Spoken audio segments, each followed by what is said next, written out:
So we are here with Greg Osuri. I don't want to trigger the other thing near me, so I'm not going to say it more than that, Greg. We had a fantastic conversation a few months back, just sort of priming the pumps to this conversation, really about powering the future of AI, data centers, megawatts, waterfalls, all the crazy stuff that goes into building data centers and all that good stuff of the future of what we're doing. But recently you testified in front of Congress around this. What is the burgeoning topic here? What is the concern? Yeah, so AI is taking a incredible, place in all our lives.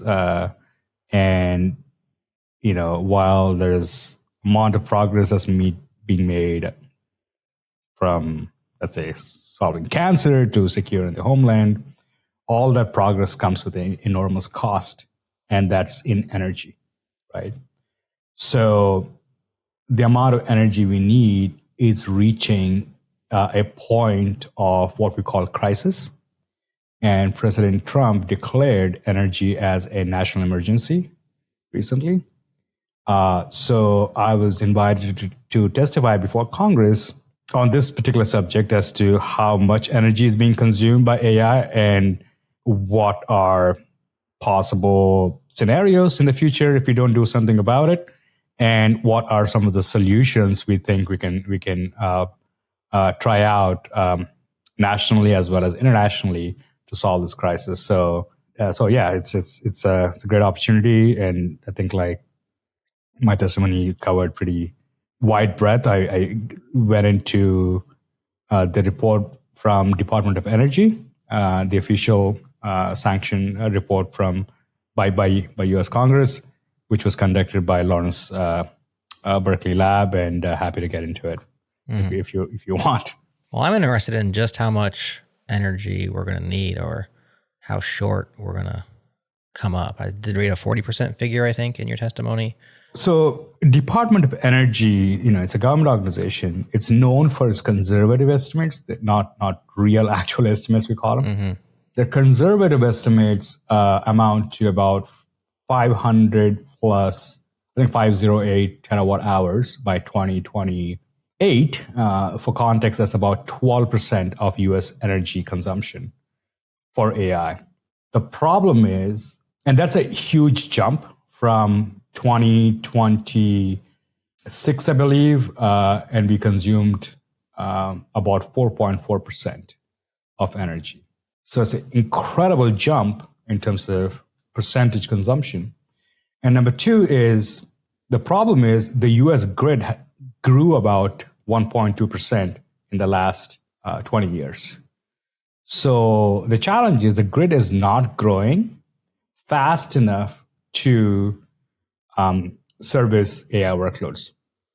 Gartner, which is an analyst, predicts by 2026, that's next year, we will consume about 40% of AI data centers will be out of power, because we will be, forced to a position where we have to make a decision as to who gets the energy. Is it the homes, or is it going to be data centers? Obviously, we're going to prioritize homes over data centers. The challenge is, in the West, our grid is extremely hard to upgrade, and it's also extremely hard to produce energy. Considering we exhausted all the natural resources for the most part, and we don't have enough hydro, we don't have enough dams, we don't have enough sort of like naturally generating energy. So we have to either build, nuclear plants, or we have to look for alternatives, right? Nuclear plants give about a gigawatt of energy per plant. The only problem is it took about 14 years to build the last one. So we can't build them fast enough to address the immediate need. And even if we do build, nuclear plants, we can't transmit them, because the transmission infrastructure in the States is extremely hard to upgrade. We've been, we had electricity. We're one of the first countries, in fact, the first country to have electricity. So when we designed the grid, it was designed to be, they didn't quite have the scale in mind when they designed the grid. So if you want to upgrade the lines, there are two ways to do it. Number one is, put an additional line, power line, And no one wants additional power line running through the backyards because that's real estate values. It's going to plummet. Or you got to do interruptive. That means stop energy, upgrade the line. These are literally copper wires, right? Like you have a thick copper wires, replace them by interruption, and nobody wants their power to be interrupted. So you can't put new lines, you can't upgrade existing lines. So how do you upgrade the grid? China, it's a communist country, you can just basically say you have no option.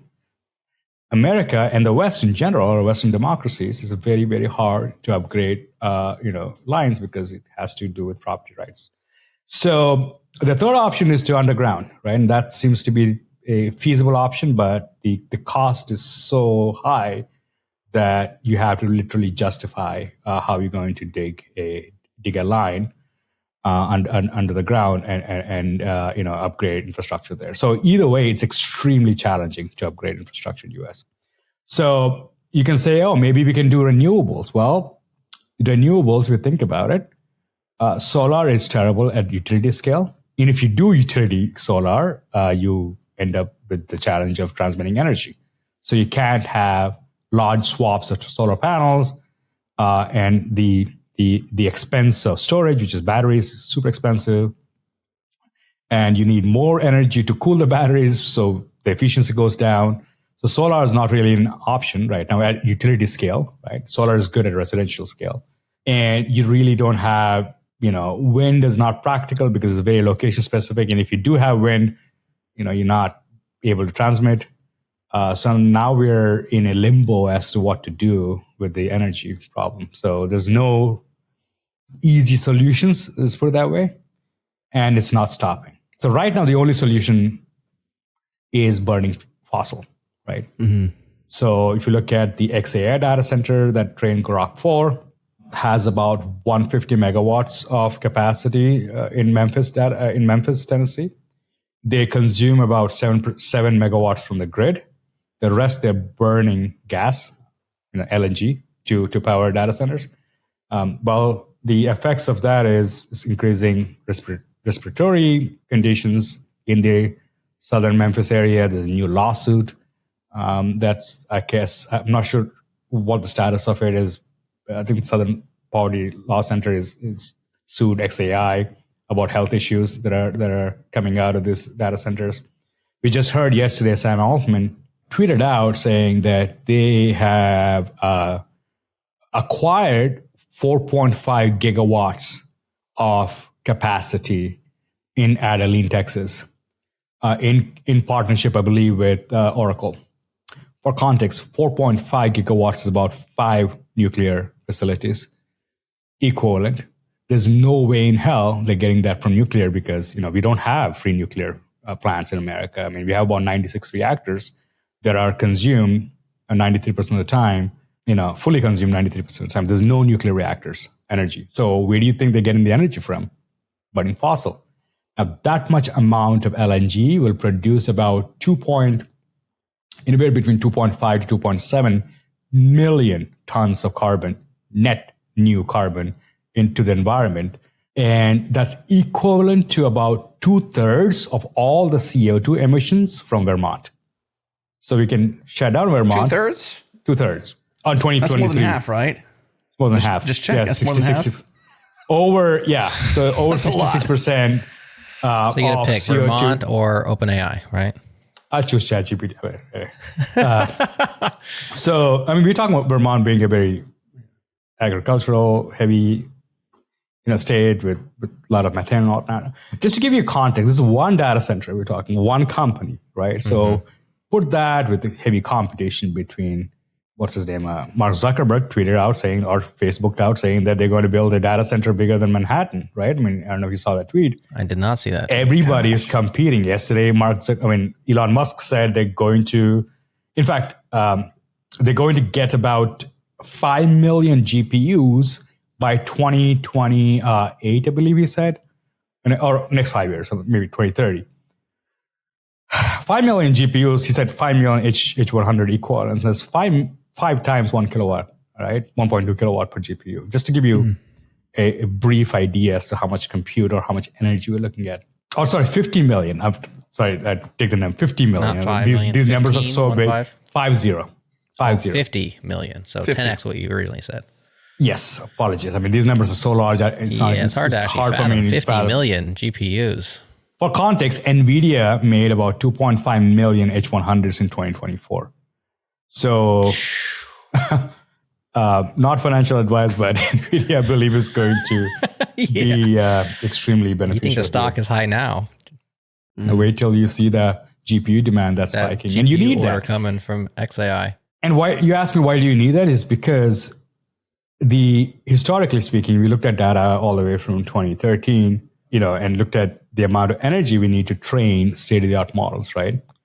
The amount of energy we need, the installed capacity required to train state-of-the-art models, all the way from ChatGPT 3s to ChatGPT 2 to Grok, I believe 4, is doubling every 2 years. So right now, the OpenAI data center that's operational in Texas draws about 300 megawatts of capacity. So doubling that means by 2030, we'll need a nuclear reactor at the minimum to train the state-of-the-art model. So be it ChatGPT 6 or 7 is going to be a nuclear-powered data center. When you say the one in Abilene, are you talking about the Stargate mega factory that's being built? Correct. So that's not online yet, right? That's like going to come online. I think in like the next 18 months. Like it's literally dirt and being built 24/7. It's an intense scenario there. Yeah, soon. I mean, they're working their butts off. They're literally working around the clock. It's a 24/7 operation to build this thing. The XAI data center they brought it online in 20 days. Okay. As Elon Musk's speed, right? So that's a new precedent in terms of speed. And Jensen Huang was just, on stage. It was like unbelievable at the rate Elon moves in terms of building this stuff. It just there's a rumor that I heard that you can since they don't have generators in America that can produce that much amount of energy, he's literally buying a generator from God knows which country and shipping that to America to produce energy. I mean, because Elon thinks from first principles. So there's all kinds of crazy things. The development is so rapid in the last 1 month or so. It's really hard to keep up. I haven't quite sat down and looked at all these numbers people are claiming that they want to reach and really do an analysis, because these are brand new numbers that came out yesterday. So you have competition between Meta, Google, XAI, OpenAI, Anthropics of the world, and these are just early players, right? And these are just American players. I mean, forget the Chinese and the rest of the world. So it's not slowing down the demand for GPUs and the demand for energy. Now, if we don't do something about it, we will start seeing rolling blackouts by next year. We will start seeing energy crisis that similar to the oil crisis in the 1970s, or even much larger scale right now. And so there's all kinds of concerns, and that's my testimonial about. Yeah. Sorry to put it in dark, but I do have some hope. Yeah. There is some hope, though.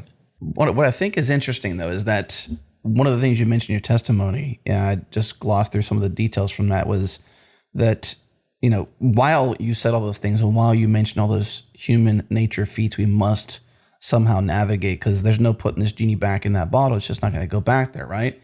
You're arguing that this isn't just another tool.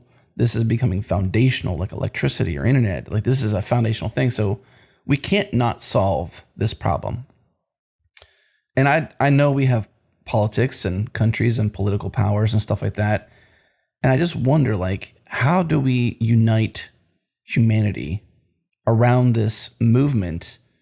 Is it possible? Is the geopolitical powers just too strong and too unable to share the information and think humanistically versus China versus US or Europe versus US or whatever the comparisons may be? How do we get to a place where it's like humanity needs to solve this problem, because everyone across the entire globe uses electricity. No one argues about that. We figured it out, right? We figured it out every day or every year, iterating towards how we do better electrical grids. As you mentioned, the challenge to even upgrade.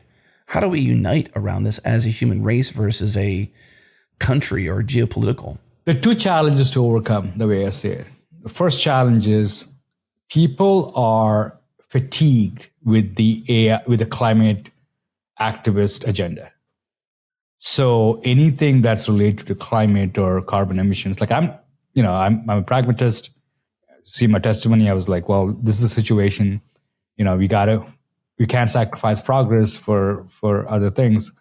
But I don't know, it doesn't matter what side of the political angle you are, we don't like dirty air, because it's literally dirty air. Like if you're burning coal or if you're burning fossil, the air gets polluted and nobody likes dirty air.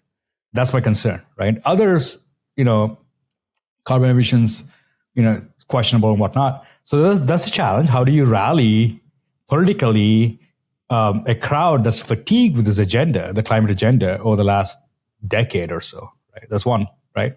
And second is we have right now a very challenging national security posture when it comes to AI, right?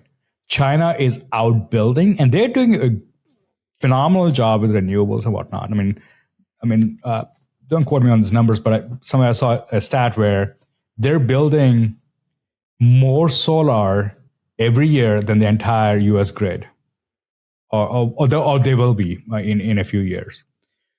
So they're building incredibly well, and they had this vision about 10 years ago to build this infrastructure, and U.S. fumbled because of the climate agenda. And we have this like national security hawks to convince, right? So U.S. needs to have a leg up. The only way to do that is through getting more energy in whatever ways we can get more energy. So how do we unite people? Spread the message. I mean, I'm doing my part. Yeah. But also like show hope, right? So, I mean, it's not all dark days ahead. I mean, we do have some hope. If you look at, I was in ICML conference last week, which is the most prestigious AI conference. And for the first time, I've noticed people were a lot more cognizant towards the energy crisis. And I was fortunate to give a talk there. Usually you only give a talk if your paper gets accepted, and the papers has to be like, peer-reviewed, academically rigorous papers, right? I was the only one that gave a talk without a paper. Wow. But the general feeling is the reason why you need so much energy is because training is very co-location specific. And that means you need large swaths of GPUs located in as close as possible, connected with the highest possible connectivity to do training, right? And that's just getting bigger and bigger and bigger, the bigger data sets we get. That makes sense, right? Mm-hmm. So you need very, very large quantities of energy in a concentrated manner. So you can't do distributed AI. You can't like train half the AI in one data center, another half in another data center. That was about a year ago. Now, over the last year, we saw incredible progress in distributed training.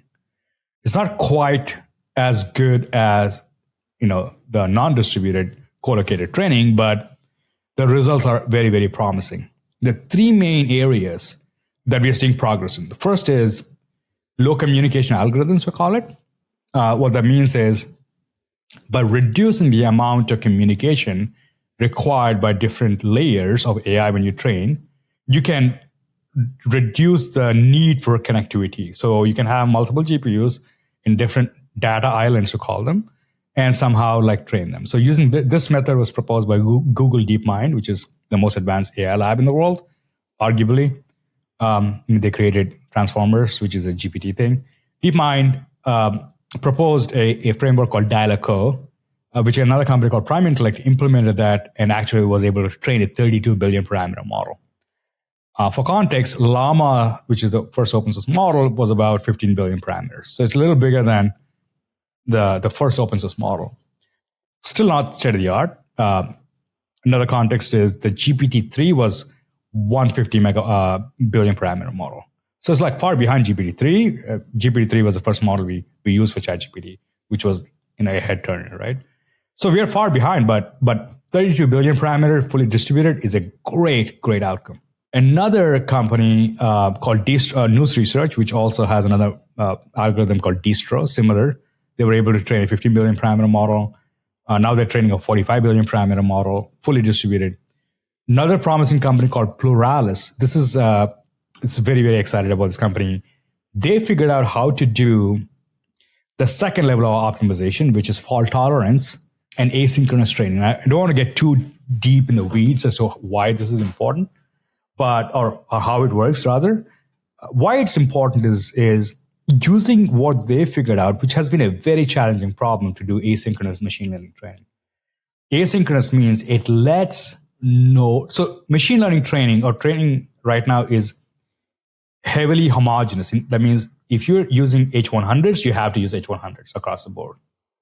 If you use any less powerful GPUs, that one GPU will hold up the entire training run. It's called straggler nodes. These guys figured out how to do asynchronous training where you can have slower GPUs mixed with faster GPUs distributed across the world using something called a swarm training mechanism. They can all somehow come together and train a model with 1% or less loss in accuracy. So, which is very, very good in terms of results. So it's very promising. Now that's not in code yet. And another company called Gensyn, which is also, they've raised quite a bit.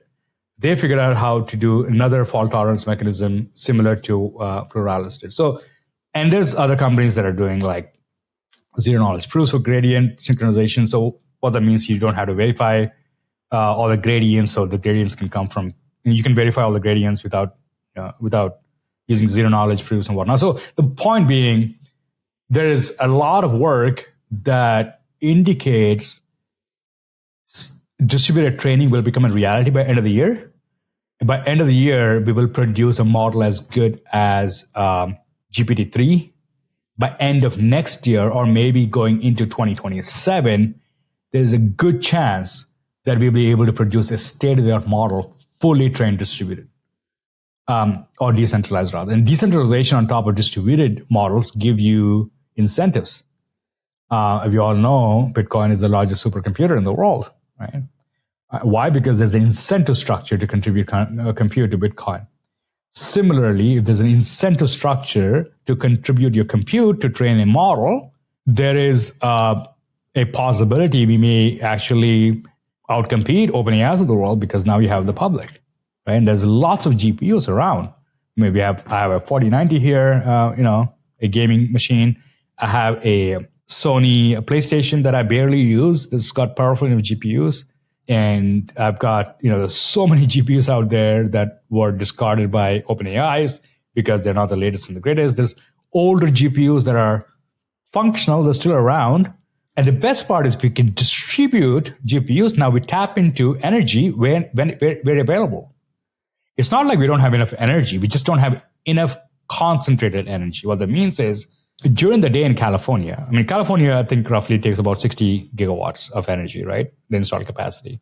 It is the largest consumer of energy in US. During the day, California produces, or captures rather, significantly higher amount of energy than we can use from solar. A lot of solar in California. In fact, the energy is so much that it cannot transmit back to the grid, or else it'll break the grid. Because our grid can't handle, it can't handle load, right? So they have to literally waste energy or pay you to use energy during the day, right? That's right. However, the moment the sun sets, right? We don't think of these things like actual electrons moving, right?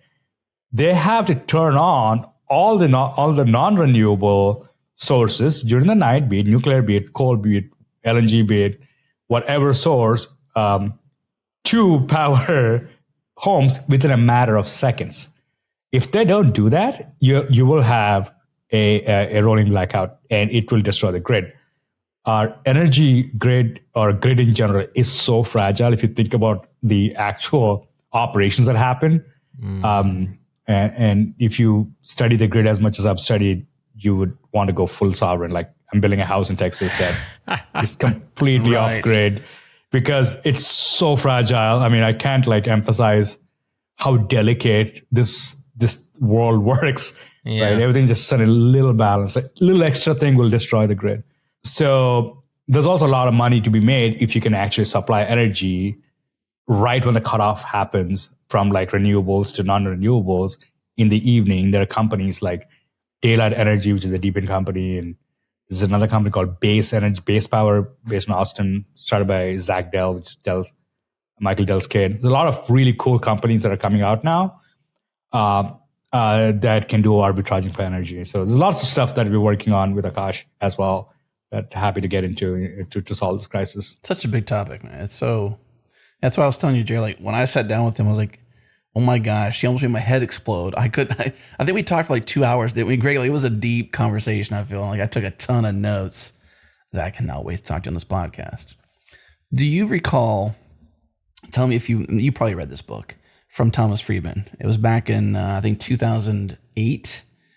And at the time, I thought this is never going to happen. Like I could see the world flattening. So Thomas, before that, I believe, had a book called "The World Is Flat," and then this is the second book as a follow up to this idea of the world flattening. It was talking about the employment structure globally, how offshore. I think they called it offshore. Hiring folks from India or different places throughout the world. If you're in like the U.S. to hire a team from India. The world was flattening from an employment standpoint. You could work from India or China or Europe, and anywhere you want in the whole world you can work. And there was a flattening of the employment structure. And then it was this book that followed up with that was Hot, Flat, and Crowded. And in there he talked about all this different stuff with this energy, and I was just like, this is never going to happen in our age. At least I knew it was going to progress, but I never thought that it would accelerate. But does that book ring a bell to you? Have you read that book? I think I heard about the book, but I think I have an idea where they're going with the book. I mean, it's kind of going there, though. I mean, if you go back and listen to this, like, this is 2008. And it's so pertinent now. It's like hot in terms of, obviously, like, it's pretty hot. Air conditionings can't have the power to be consumed. AI wasn't discussed in this book at all, but it did talk about the fragility of the energy network, which, if we're trying to build the next evolution or the next major innovation for humanity, as you've said, it's going to take all this energy. But there was so many precursors mentioned in that book that I just never thought I would be alive to see this day, essentially, to see it really be hot, flat, and crowded. And the water problem too. That's another big problem. I think we're not talking about too much too. This water and energy. I mean, these both are like the essence of life, right? You have these both that you can do a lot. And then some of the problems that I look at, the more I study the grid, I look at California, for example. I love California, but I think the state of California, the government is one of the dumbest people alive. It just breaks my brain as to the dumb decisions they made over the last 20 years in the name of climate agenda, in the name of whatever, that destroyed the state's ability to be reliable in the next 10 years, right? It's just, my God. Okay. I mean, what are some examples? Like what? What do you mean? What decisions have they made? Water. Yeah. Or the water, I mean, they've diverted water, right? Didn't they have like a lot of water diversion that like totally changed ecosystems? They messed with things to a degree where it was like playing God with, landscape and geography to the point that it's done major change. Yeah. That's one thing I'm aware of, at least. Yeah. It was a human catastrophe, what happened with LA fires recently. That should have not happened at all. If they didn't divert water the way they diverted for reasons that are just dumb, And also like California, I mean, Earth is 70% water.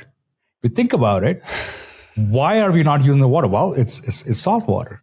Well, how do you use salt water? Desalinate. Well, you can desalinate. Well, what does it take to desalinate? About more energy. 8 to 12 watts of energy per gallon to desalinate on average reverse osmosis. Well, don't we have excess energy? We do have excess energy that produces during the day. Why are we not building desalination plants? ? Oh, there was a proposal, but environmental concerns that desalination will produce too much salt. We don't know where to store the salt. Well, how about digging a hole or throwing in and putting the salt there? Or how about export the salt out to throw it back in the sea?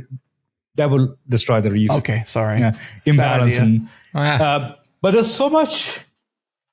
If you go down like 4 levels deep and you ask questions, It's just almost embroiled in someone doesn't like because they think it's going to be bad for environment. So, is dying and fires okay for the environment? I mean, even the water there, you got the challenges in California with that. And I don't know, I know you're in Austin like I am. And then if you're here in Texas or at least close to Austin, you know what happened in the hill country with this major flood that just happened. Like the whole world's aware of it now. I mean, in moments like overnight, we have, like, I'll come close to crying. Like we have friends who died in this flood, really close friends whose kids are not coming back. And it's a shame because you got, I don't know how much of this is about water diversion or being stupid or making poor political decisions with different choices you have to make, but these are things that don't have to happen. Like that water amount was just insane. It was a major flash flood. Was it because of water diversion or things over time? I don't know.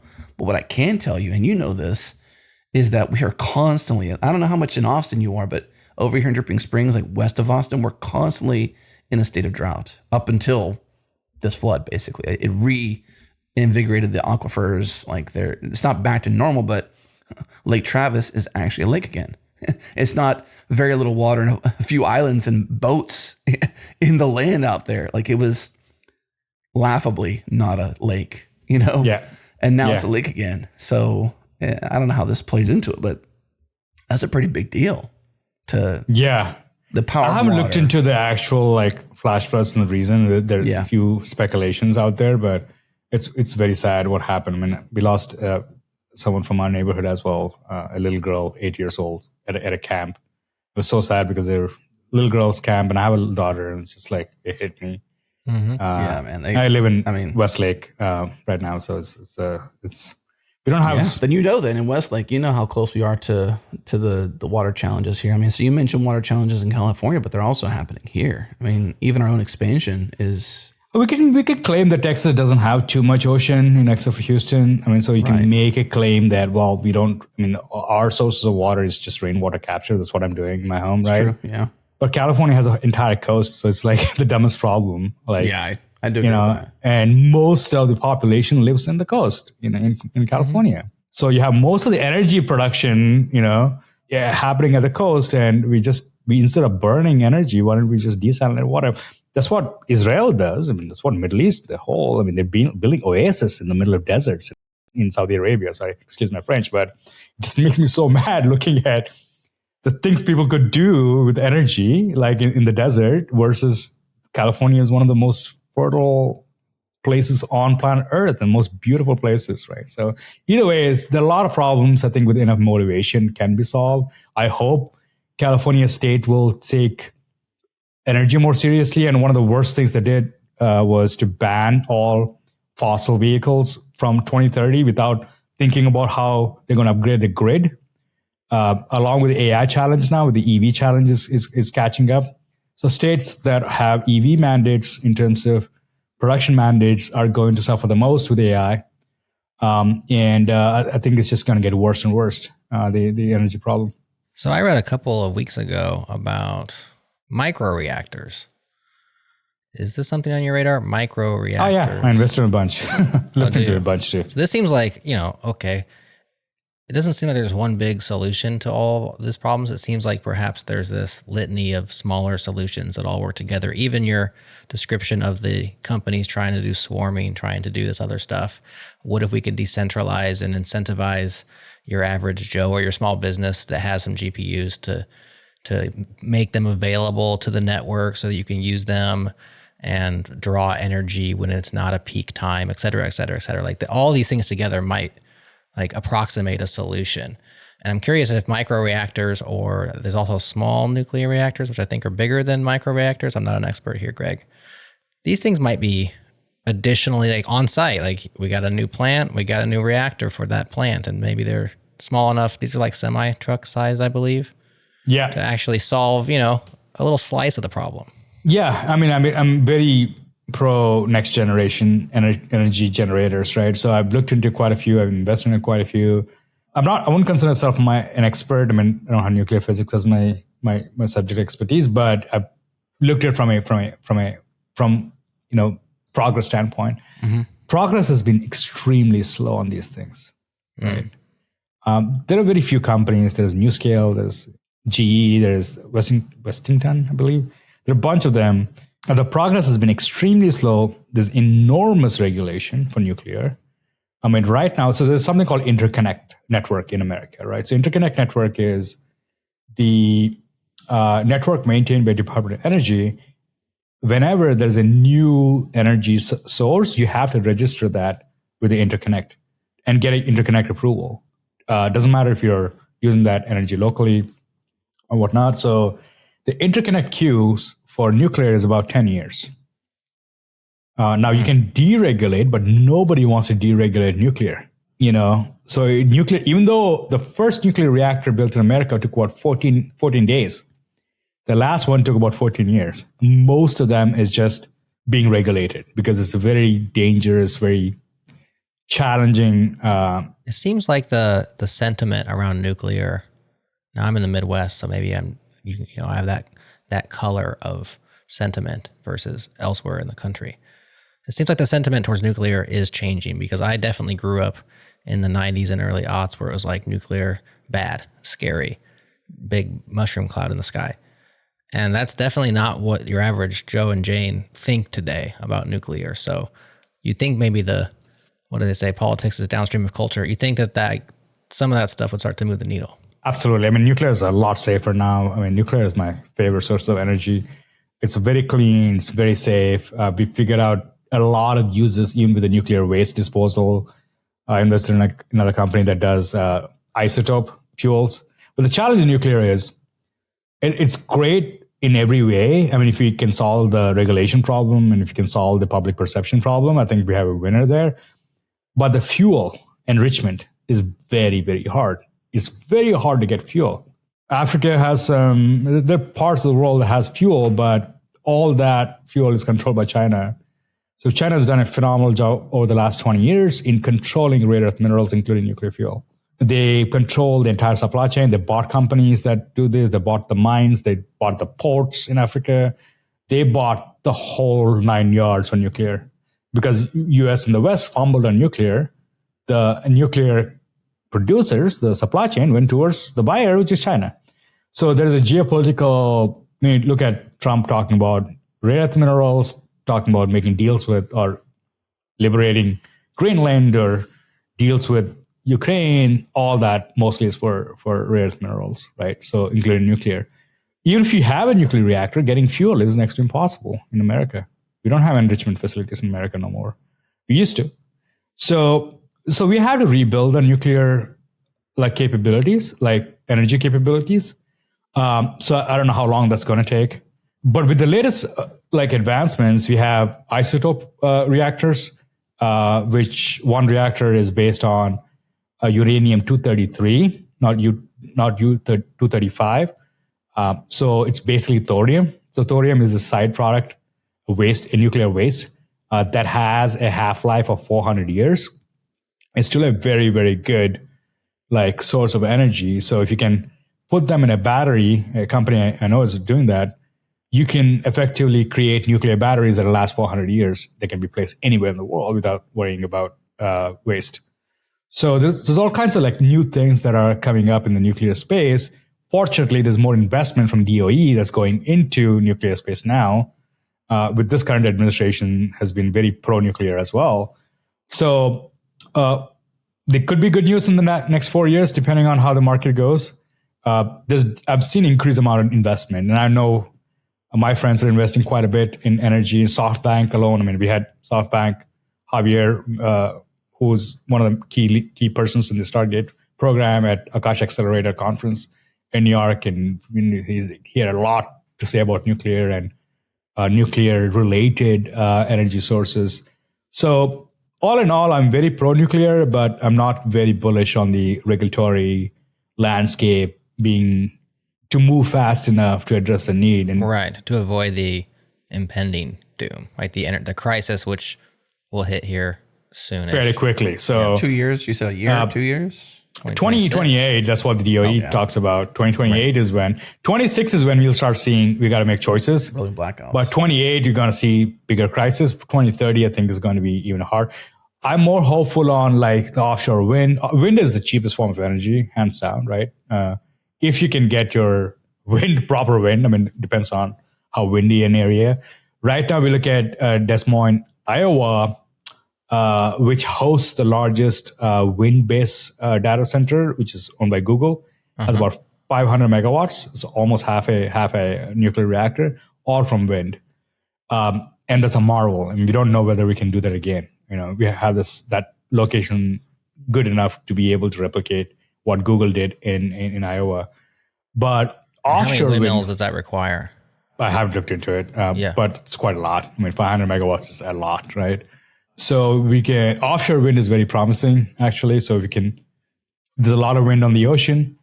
If we can tap into it, it's very challenging. I don't think we're going to see an offshore windmill come alive by at least by 2030.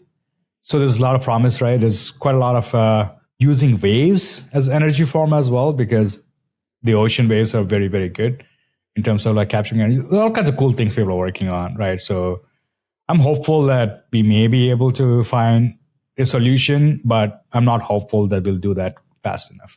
In the meantime, I think decentralized AI is the only way.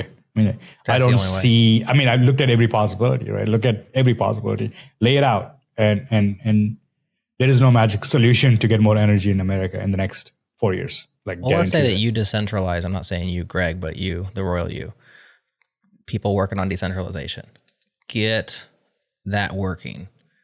Don't you think there's still going to be massive centralized players that just say, nah, we're just going to keep buying up as much energy as we can and rolling blackout, citizens be damned? I don't know.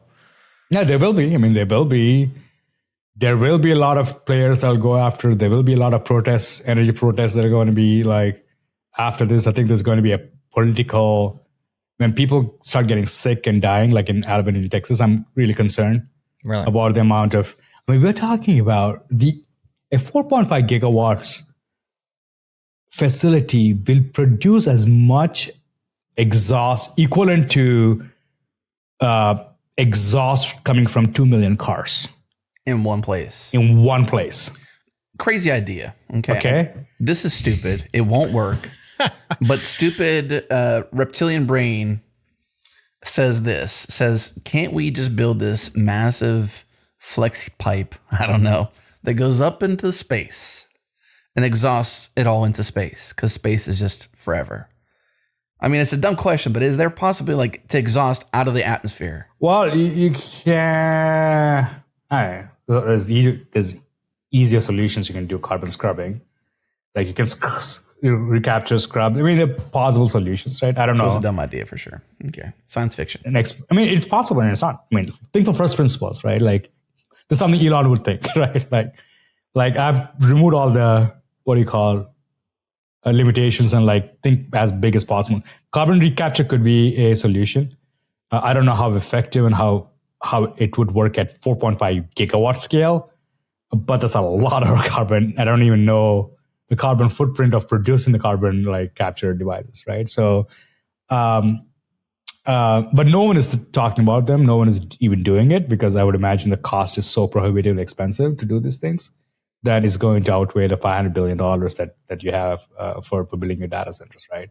Well, if you spent $1 billion on the pipe, $1 billion is nothing. I'm saying, like $1 billion is nothing. Used to be a lot of comparative. money. I mean, it used to be. If you spent $1 billion on this pipe, this tidally locked aircraft that orbits Earth, that keeps the thing connected, I don't know. Somebody can do that. Exhaust it out there. Yeah, but I think it's going to be a real problem. I don't think it's going to be a solution by the time they're done building it. And when people get 2 million... Especially they're building that thing in 2 weeks or 3 weeks, however long they take now to build one of these things. 2 million worth cars exhaust in Albany, Texas is not going to make any friends in the area. It's already destroyed. And think about the water for cooling. That big of a facility needs a lot of water, because you dump it somewhere. Where are they dumping their water? Exactly. We don't know. So I tweeted out recently talking about this one community in Texas, I think it's in Albany. They're talking about how their water they're drinking is so toxic now. It's getting bad. It's getting really bad, to a point we'll start experiencing these things every day, right? They should train these things in Antarctica. No one's living there, and you don't have to cool because it's already you have a cold. bandwidth problem in Antarctica, right? So you can't get Solve that, latency. Greg. Solve the bandwidth problem. It's just one pipe, At least it has to Satellites go are out of the atmosphere. I'm very, very bullish on the satellites. I have a Starlink here at home that I use as my backup internet. It gives me about 500 megabytes, which is not bad. But put more satellites, more density of satellites that covers pretty much the entire Earth, then we can have good enough energy or good enough, bandwidth to source from Antarctica. That could be a problem. Could be a solution, but I don't know. It's looking bad. There won't be unintended consequences of having so many satellites in the sky. That correct. We have That's another problem. A new ozone layer around us. We saw WALL-E, right? We saw when the camera zoomed into the Earth on the movie WALL-E. Yeah. The sky was lit with satellites and dispensing space junk at that point. Right. We're going there. And these are low Earth orbit, LEO satellites, right? They're not in the geostationary orbit. So you need a lot of them very close because for the latency, right? If you have, you do have geostationary internet, super expensive. They're used for Antarctica, basically. Antarctica doesn't have LEO coverage. So you can't put a Starlink in Antarctica. It doesn't work. You have to put another company, I forgot, they do geostationary much, much higher. So you can get the internet, but you get some internet in Antarctica. Right. So, possible, but it's a lot of this stuff is just very, very complicated. Yeah. So if you added up back to the decentralization concept, if you took all of the wasted energy, I'm thinking mostly of these solar panels in California during the daytime situation, and you just extrapolate that around the world and say, how much energy do we have capture that goes unused? And you add all that up and you put GPUs, you plug GPUs right into those suckers and you hook them up to the grid, the electrical grid and the internet grid, and allow people to lease them or rent them or whatever. Does that solve the problem? Do we get there? It does. I know for sure we produce a lot more energy in the US than we consume during the day. I know for sure. In solar, wind, whole lot of things. We have a lot of sources in the US. There's been enormous investment that went into renewables over the last few years, or the last 20 years.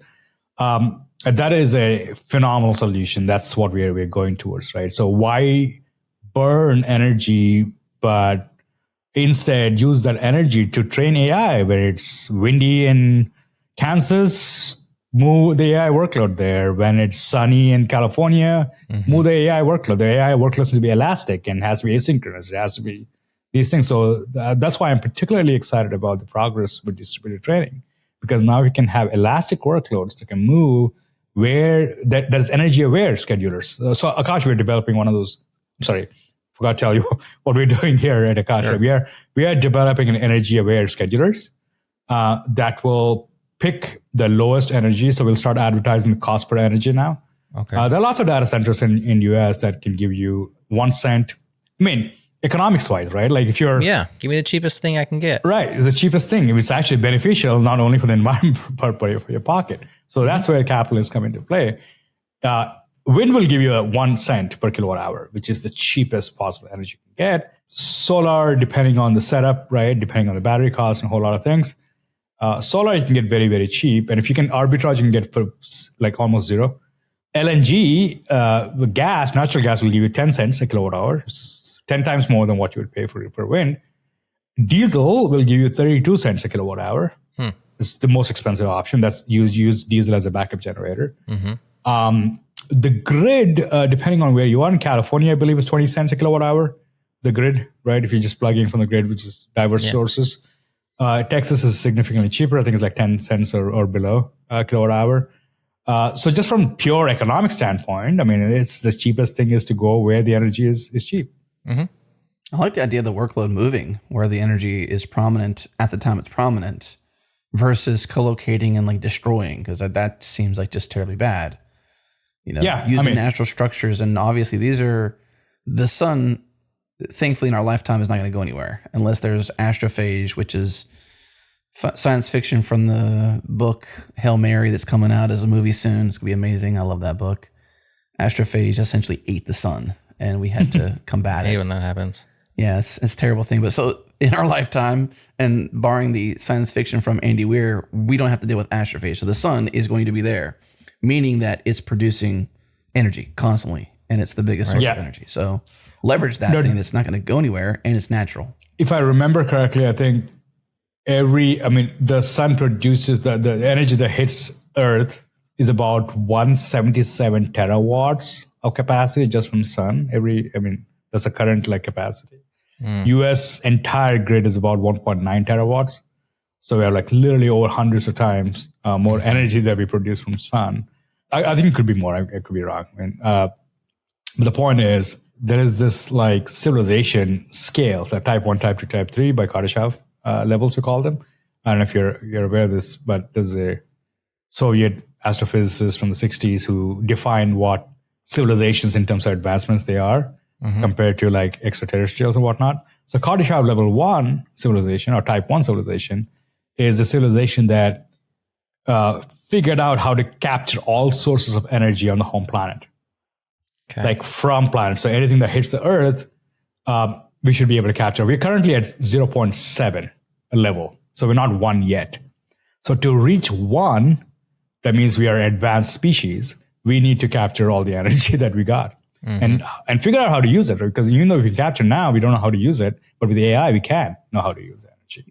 That's crazy. Level 2, Kardashev level 2 is when we get Dyson spheres, right? Dyson sphere is when the civilization expands from its home planet and captures all the energy from its home solar system, right? There's always a sun. So the best way to do that is to build a sphere around the sun and capture the energy. So that's why I don't know how much deep into extraterrestrial. Only through science fiction, really. Dyson sphere. Right. Dennis E. Taylor, he's been on this podcast. He talked about Dyson sphere in his We Are Legion, We Are Bob. The Bobaverse series covers the whole entire. There's a book 4, I believe. I don't know. Anyways, they talk about it there pretty plausibly when it comes to the science. He's grounded. He's a software developer. He's grounded in science. I think while it's science fiction, it may give you some, insight to a Dyson sphere. Yeah. So there was some study. Astronomers they found a star millions of light years away from Earth that looked like there was strobes around the star. So there was some indication this could be a type 2 civilization. No way. Right. So the star was pulsating. It was not a dying star. So only time a star pulsates is when you have something light being distracted. Yeah. So they say it's a Dyson sphere. Anyway, so type 2 is the entire solar system. Type 3 is a civilization that they can leverage or harness all the energy for its home galaxy. Right. So we are type 0.7. So, in my lifetime, I like to see us to go towards a type 2, type 1 at least. That'd be my dream, and that's something that I want to work towards. I dig that. Well, the Dyson sphere things would be, gosh, I cannot imagine that in my lifetime. My kids will probably do that. For now, we're trying to harness the existing energy we can capture through solar. Do you feel, I know you just said that's the most cheapest way, there's a lot of pushback to nuclear. Is there any positive ground being made towards adopting nuclear here in the US? Is it? Oh yeah. So if you look at the pushback to nuclear, it's on safety. And if you look at all the incidents that happened over since the beginning of nuclear, almost not 100% of those issues were due to negligence by the staff. Staff forgot to check something or put something because they, whatever, right? It was all negligence. And there are very few incidents that were caused due to natural disasters. And Fukushima was the only one that we can point to that was, that melted because of a tsunami, right? Historically, there hasn't been any natural disasters leading to nuclear meltdowns. And Fukushima, nobody died, 0 deaths, 0 fatalities. And you can actually drink water now from Fukushima. It's pretty safe, right? So from a safety standpoint with AI now, and we have a lot of other automated systems that are phenomenally good, you can make a case saying that if you remove the human out of the equation to maintain a nuclear facility, safety levels are significantly higher. Right now, nuclear, for example, like Gen 3, we currently have Gen 2, right? So Gen 3s are the new ones that are coming out. Their cost per kilowatt is significantly higher than Gen 2. because there's so much of investment or so much of capital that needs to go towards safety protocols. The recovery of capital is significantly longer for Gen 3. So if you put Gen 3 reactors, you're not going to see cheaper energy for a while on the reactors, right? And I mean, I remember doing the math. I think it was at least 50% higher than Gen 2s, because most of the Gen 2s are like actually now, paid off, right? So nuclear is like very, very good, but you had to make a case on like safety is one case and economics is the second case. Like, why would someone choose nuclear over, let's say, wind unless there's no option?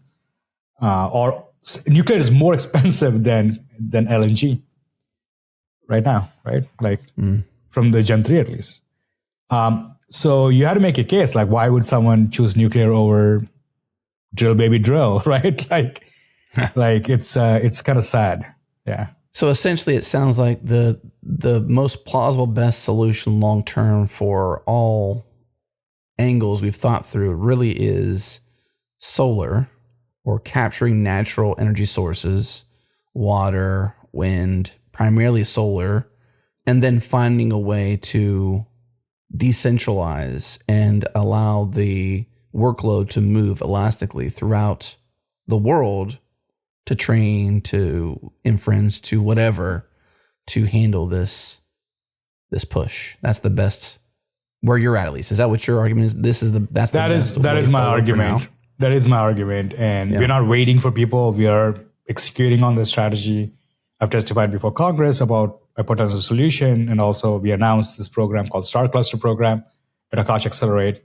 The Star Cluster Program is a effort by Overclock Labs, the company behind Akash Network, to prove out a distributed infrastructure can train AI with the least amount of loss, right? And we're executing on it. We're going to be deploying. We're partnering with a few telecoms. Don't want to name anyone out, but we have access to energy across America. We have access to about, I think, 2 million homes through our partners that we can go into potentially. I mean, we are currently selecting ideal houses with cheap solar. With solar and bandwidth are two big variables. Mm-hmm. And also, when you go into a home, you quite don't have the same level of energy. And there's also another policy side of things. It's very, very, very frustrating. Like US homes on average have 15 amps at 120 volts, right? That's your US standard. Mm-hmm. That's a scam. Like, I don't understand why we have such low energy. So? It was, I looked into it. I think it was Edison, GE. They had a lot of things to do with the standard. Like, why? While back, because think about it, right? Like 120 volts or 15 amps gives you 1800 watts. 1800 watts is, you can't even power. I mean, if you power a heater, a home heater, it's done. That's 1800 watts right there, right? You can put two 5090s, which is the most powerful GPU from NVIDIA. Or maybe you can put three 4090s max in a home because of the limitation. If you were to go higher, it'll break all the residential limits per se about how much energy. So you have to upgrade to a commercial facility if you put over 1800 watts. And you lose all kinds of discounts and all kinds of regulatory, benefits that you have as a home. So even if you have, is generally there though, right? Like you're talking about the grid on the inside of the home, if I understand correctly. So you can have up to 100 to 200 amps of service coming to the residence, but what we're talking about, I think, is the grid within, right? Like we're operating on 15 amp circuit breakers and maybe even 20 amp if you paid for the upgraded. Is that what you mean by that? Yeah. So what I meant is the interconnect speed, limits. When you have, even if you're making solar or producing solar locally, you still have to sell it back to the grid by law, right? So you still have to connect to the grid. So when you connect to the grid, you got to say how much energy you're using, and that will break or make your discounts. Mm-hmm. It's complicated when you have to deal with energy companies, and there's a lot of like legal implications, safety implications, and all kinds of things when you have a home. It's different when you have a commercial facility. It's possible to go higher. You just you don't get the same benefits. It's not common. Yeah, like 1 in 10 homes will do that. now, but Correct. it may become a state-of-the-art future with homes being part of the grid. My new home in Texas is 100 kilowatts, right? No doubt. Like I'm not going after residential discounts, right? I don't care because I'm going to produce so much energy and I'm going to have a much bigger cluster. But an average home in US, if I were to come to your house and be like, hey, I want to put like a GPU and I cannot exceed over 1800 watts. If I do, you're going to make some investments, so much investments in your home, the economics won't even work out for you. Like it doesn't make sense. Yeah. My home can handle it. We made those investments. We kind of planned ahead a little bit, but maybe not as aggressively as we probably should have. We did plan ahead, but not that much. So you're trying to go into homes. I mean, that's what you're saying, right? Like your goal is to put GPUs in people's homes through Correct. their telecom relationship, or like that's how you're going to actually reach the That's homes. one way to do that. Yeah, we have several ways, but telecoms are the best way because That's just one way you're going about it. And you're going to connect those up to your network, yeah, right? Akash network. And they're going to become resources available. So now consider me as your potential homeowner, and you're pitching me on the idea of putting a GPU in my house. Well, why? you get the package that we're going after is you get free bandwidth, you get free energy. I get free bandwidth. So you're providing my internet connection, Yeah, and my bandwidth is now free, and I get free energy. yeah. We'll put solar in your home. We'll put a battery in your home. You don't have to pay a thing. We will charge the battery during the day. We'll sell it back to the grid. When we make the most money, we'll use the excess energy or we'll produce enough energy to power the GPU. So you get free energy, you get free bandwidth, maybe some money on top of it. Yeah. Okay. And how many GPUs can you put in my house? You said one or two? Depending on the GPU, so if you were to go with a 5090, which most likely we will, which is the latest consumer GPU from NVIDIA, we can put 2 GPUs in a home. Okay. So to fulfill XAI's desires, you only need 25 million homes to get that done, right? 2 GPUs per house. They're doing to do 50 million GPUs. We have access to 22 million homes right now through our partners in the US. So that's it. You hit the number. You got to sell all of them and roll them out. Not just sell them, but actually deploy. That's a big job. I think the way we live may change. Don't you think? I'm just thinking of like as an N of one, like as a person who owns a house, like, do I want that? Of course I want free internet and free energy. So yes. Do I want a GPU running in my house? They're pretty loud. Is that a concern? Yeah. So we have all that worked out. So the 5090s liquid cooled will give you about 30 decibels. It's not that crazy loud, Put it in the attic or something? You can put it in your office, 30 or less. I mean, you're trying to get it to 15 decibels, right? Like my child, when she cries, is about 90 decibels. Like a vacuum cleaner at max produces 60 decibels, right, of sound. So 30 is, I don't know. I think it's not quiet, but it's definitely not too loud, right? We're trying to get it to. It's a concern. I mean, if you don't consider that and you say, sure, come on in and do it, and then they do it, and you're like, I didn't think about how loud this was going to be. Yeah. You're going to be calling them back, say, yeah, pull this thing out of my house. Yeah. So there are all those considerations as well. So we're trying to get it to as quiet as possible. And getting it quiet is very challenging. Yeah, totally. Because the fans are, like cooling is a big challenge, right? Like, so you need fans going off. Right. Only way to avoid fans is through liquid cooling. Liquid means you need the coolant, which is also not cheap. So now have you have experimented with I explored this because we do audio, and I've explored really crazy ways to make my room more better. Like my previous house had a really issue. My AC unit was like right outside my office. And every time it turned on, I would just hear the hum of it. Whoom, whoom, whoom. I just hear it. It was terrible. So I was thinking about ways to isolate the sound from out to in. And there's a lot of sound isolate. Like if you could put it in a sound isolation chamber, essentially designed to minimize out sound, but still have exhaust. Could that solve it? Did you explore that? Oh, you can solve a lot of things, but the typical home will not have a sound optimized setup. You are an audiophile. No, but if you deliver a solution that's already in that sort of, it's engineered in the package. like a mini rack that's engineered to be cool. Yeah. It has to be self-contained unit, right? It has to look beautiful.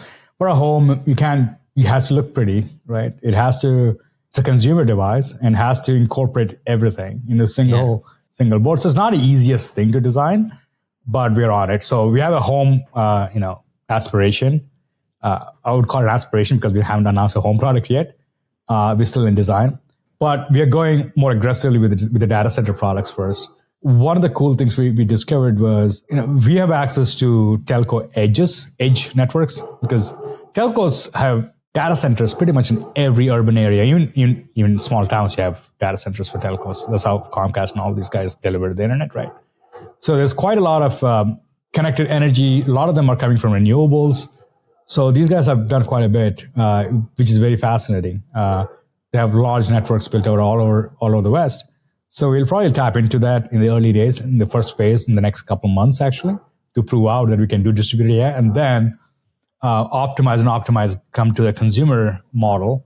A consumer is going to take at least a year for us to put. I'm going to have a box right here. I can't quite move the camera, but box right here is like, you can't hear nothing, right? It's pretty good. It's running right now? It's running not at max, but at max you probably will hear it. Yeah. It's not running anything heavy, but when those GPUs go and the fans start kicking in, when the heat goes up, that'd be a problem. Mm-hmm. Well, for all this to be feasible, those two things have to come together first, right? The ability to train distributed in a way that's competitive. Right now, it's not quite competitive yet. It's getting there. We don't have... So in order for the home solution to work, you need distributed training, which I think is solved, and for the most part. At least nobody has put a token on it yet. We're getting there. Why I say a token is because the business model for distributed training, almost of all the models I've looked at, the common thing they have is you contribute compute, you get some representation of that contribution in form of a token. And that token will guarantee you future revenues from the model, from inference. Okay. Like, for example, you say you train ChatGPT, right? You're part of ChatGPT training, your machine is. And if I, as a user of ChatGPT, pay $200 a month, you get a cut in that revenue. I see. So you're not getting cash back out. You're not getting... Oh, it's cash. No, it's future cash, right? Yeah. But if I were to sell you my internet or my energy, you'd give me $10 and I would give you some energy. I mean, there are ways to give you instant liquidity and all that good stuff, but just to give you an idea. No one's done that, though. We're getting there. So Right. Akash is another way to look at it, right? So for example, a 5090 on Akash will get you 92 cents an hour, like right now, right? Provided if it works from your home and there's still tech, there's work that needs to happen. Right. And Akash or some company on top of Akash will do the training and say, I am betting on, say, Gensyn, for example. I think Gensyn or Pluralis is a company that I have visibility into. And I'm like, I know for sure that this token is going to be worth some money because, they're training this amazing model and there's demand for the model. Again, you get into that nuances. I will take the risk and I'll be like, hey, you home computer, give me your energy for cheap or compute for cheap. I will, do a pass-through training to you. I'll keep the token from Pluralis. I'll take the risk and, and I win. I benefit. Like when that becomes more mature, maybe consumers can take on the risk themselves. But there's always going to be opportunity players like me that's going to take advantage. I mean, I think there's enormous money to be made in the next 1 year to 2 years in the decentralized AI space. If you look into these protocols deep enough, you'll understand. And the best part is there's zero hype on these protocols. And, and I think it's an amazing time and they're getting so much traction too. Like Gensyn alone is right now training about 10,000 models concurrently. 10,000 models. Name a single AI lab that can do that. So people are have no idea how these things work, which is great. No idea what the progress is being made right now. Because again, to use Gensyn is not the easiest thing. You need to understand. Yeah. So Gensyn is a company, is a network, is a both. Gensyn is a decentralized machine learning training network. It's founded by a bunch of researchers out of Oxford, funded by Andreessen Horowitz. What's the URL for that, by any chance? You know that? Gensyn, Gensyn. So it's a handful of these decentralized compute networks that are currently being adopted by model training Yeah. organizations. And basically they're all flying under the radar because all of the focus is on The big XAI, labs. OpenAI, Anthropic, Google, DeepMind. Yeah. And Yeah. and Meta and a whole lot of Yeah. other players now. Right. Every The- company, the Oracle, 10 big every ones, whatever. company. Yeah. Yeah. What was that contract that OpenAI just signed with Oracle for like $30 billion or something like that? Do you see that? That's nothing. I mean, they're working with the data center in Texas. That's the same thing, right? Like That's the same $500 million they promised, right? So they the promised $500 billion. Sorry, $500 billion. My gosh. Oops. Billion. Not million. Softback billion. money. That's a big discount.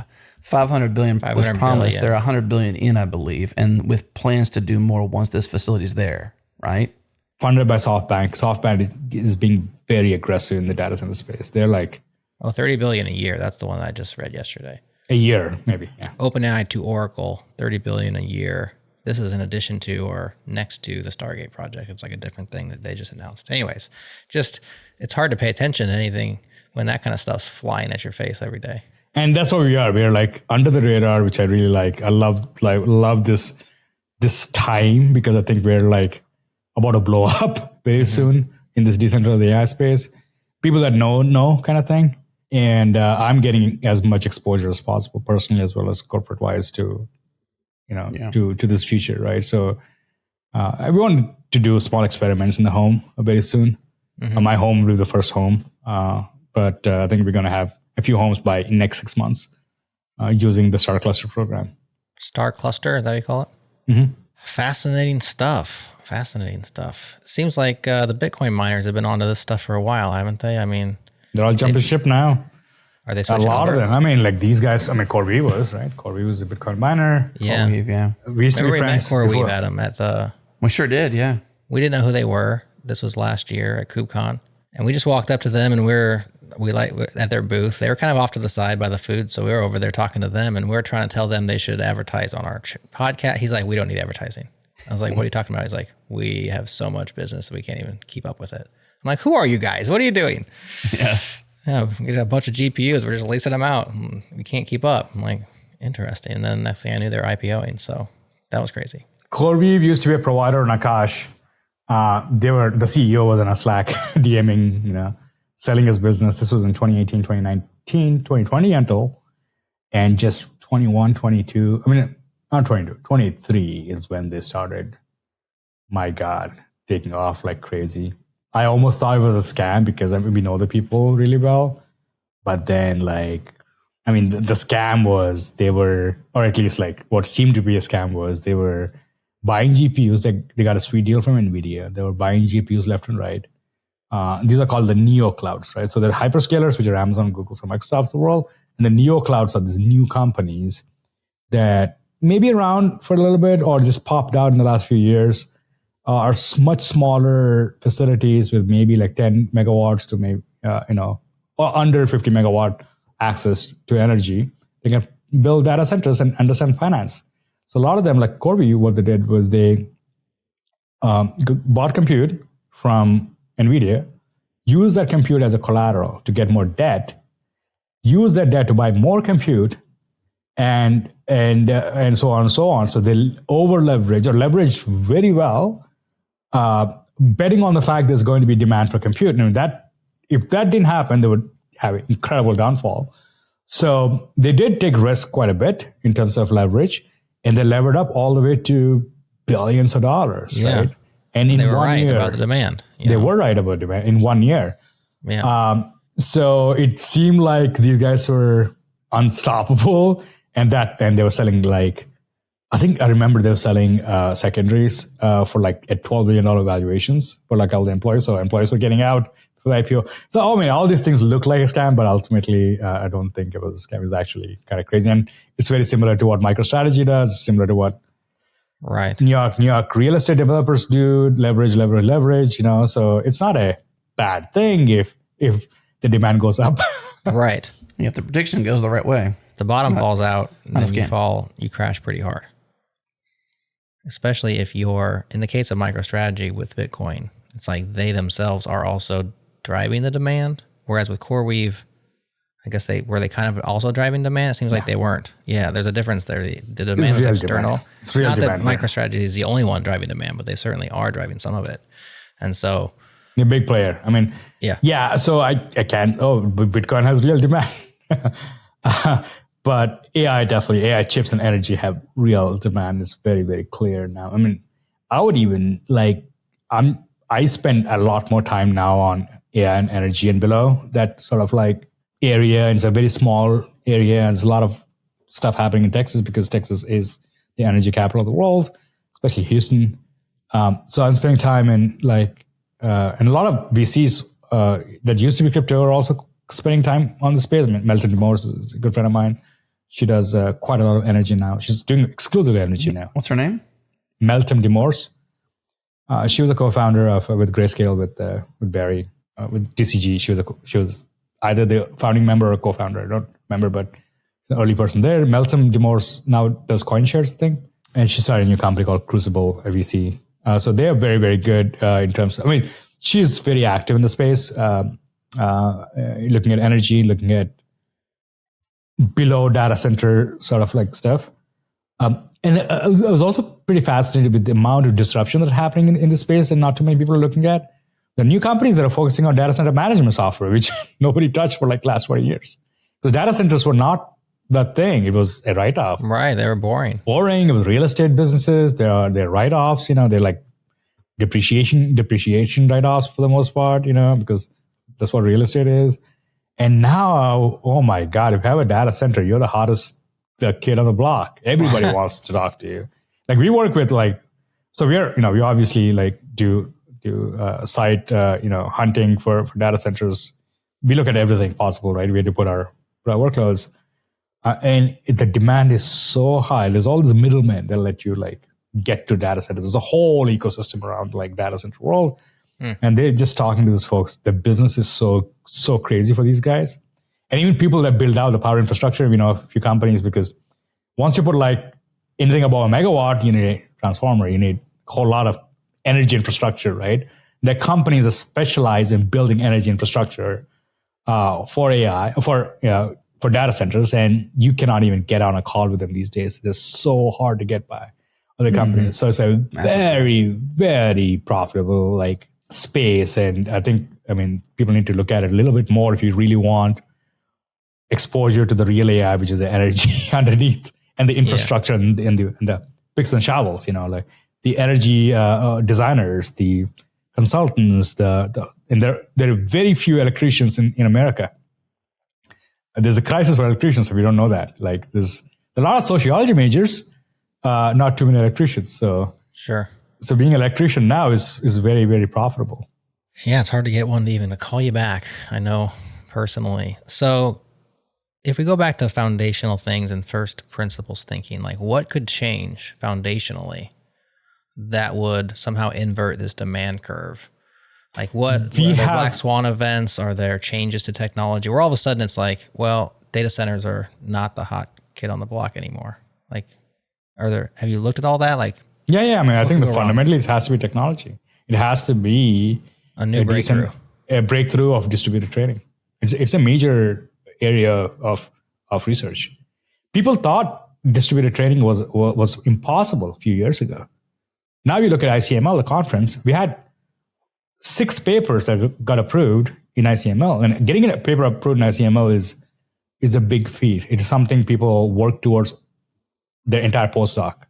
They work on these papers for 10 years to get published, So it's a big deal to get a paper published and presented at ICML. Pluralis, Gensyn, Bagel, all these companies presented. And that is an indication for me that this, and peer review, right, is a very, very amazing milestone, I would call, for distributed trading. And that's going to be a fundamentally different driver. Mm-hmm. But data centers are not going to go away. I don't think, you can't distribute everything, right? What if, for instance, a plateau in advancement? What if Grok 5 isn't any better than Grok 4, despite them putting out 500 million or, just astronomical compute? What if we just stop getting better? Would that then pop There's the no demand bubble? there's no limit to how better we can get. I mean, ASI, AGI, there are a lot of breakthroughs we still need to achieve. We're like very, very early with the AI, right? There's interesting stuff. Okay, there's another sort of like architectural pattern that's emerging in AI called mixture of experts. Mm-hmm. Mixture of experts is, instead of having one gigantic large model, how about having a lot of small models that can work together, like how humans work? We don't have an expert in everything. We have expert in areas, and we all work together as a team to achieve a task, right? So there is that improvement that's happening. Or rather, it's taking a more center stage. If you look at the new ChatGPT agent mode in your ChatGPT, it's not using the biggest model. It's actually using smaller models to do agentic work. Grok 4 agent mode is also, the Grok 4 Heavy is also using agents, right? So the agent stuff, I think, is very, very interesting when it comes to inferencing or getting results or getting tasks done. So there's quite a lot of I don't know, I think there's still like economies of scale that could work for hyperscalers, and they did work for hyperscalers over the last 20 years.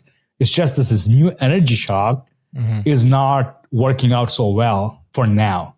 But if you solve the energy shock, I see no reason why the economies of scale won't return for hyperscalers. So there's always going to be a balance, I believe. So, like if a hyperscaler, let's say, goes to El Salvador and say, well, there's volcanoes that are giving basically free energy, and I can tap into that to build around 500 megawatt capacity.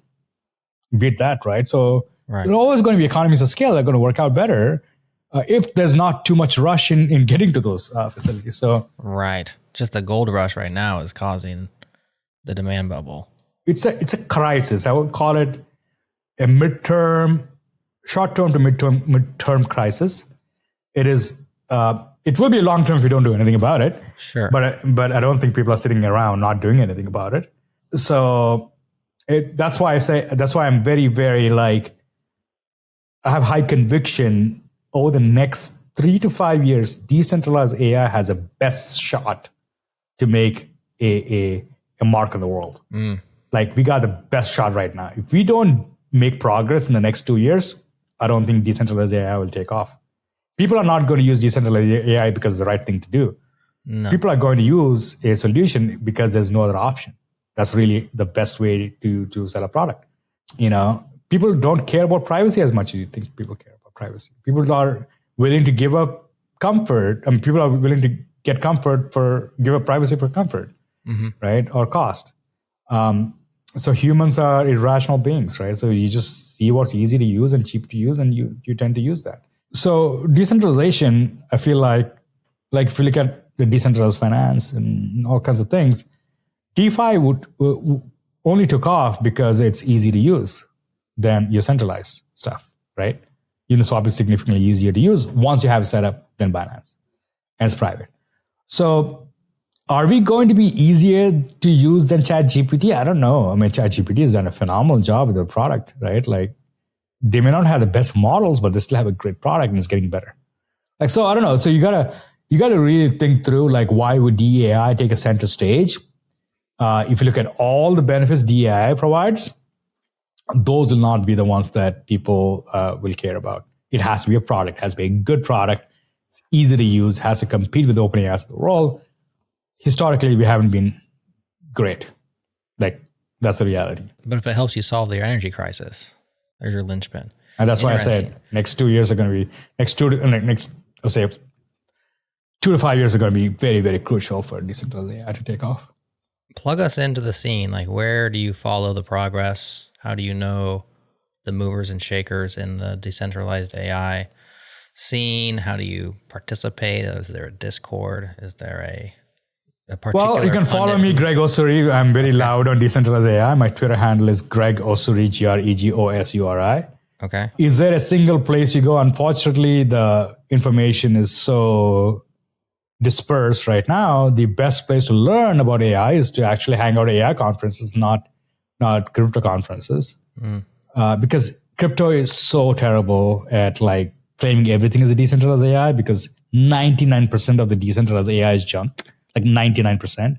It's not the agents, it's not XPTs, it's not all these people that got millions of dollars of funding. I mean, people raise 70 million, 80, 100 million even. They don't do jack. Decentralized, they don't matter. Like seriously, okay. Only ones that matter are the ones that got their papers accepted and presented ICML. That's a first bar, like that I consider to be high quality. Because there's so much noise and you got to find the signal. Well, one way to find signal is through peer reviews. What do the actual AI people that are doing mainstream AI, that are working at OpenAI of the world and Anthropic of the world, what do they think of decentralized? So see their take, right? And the way to get their take is by looking at actual peer-reviewed papers that are deeply technical. And if you try to read one of these papers, you need to be expert level in derivatives, calculus. You need it's extremely arithmetic. A lot of these papers, right? Extremely arithmetic, way above anything crypto has to offer in terms of technicality on the papers. Fortunately, you have an AI to help you read those papers. I don't consider. I've done differentials quite a bit. It's very challenging to read these papers. But if you can use AI to read them, highly recommend you do so. Some of the investors that are making good investments in AI, and usually Andreessen Horowitz has done a phenomenal job, I think, with investing in AI, decentralized AI, because they understand the space better. They have other things. Coin Fund, I think, is remarkably good with decentralized AI.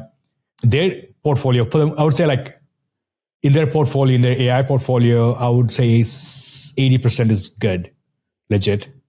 70 to 80% is legit. And a lot of the companies that I talk about are, almost all of them are Coin Fund funded. It's funny, or at least they have their hand in, right? I don't want to name other VC names because that are not good. Name the bad ones. We can avoid them. No, I don't want to do that. But I think Coin Fund is good. Andreessen Horowitz is a good signal. Let's see. What are the companies that are doing phenomenal with AI?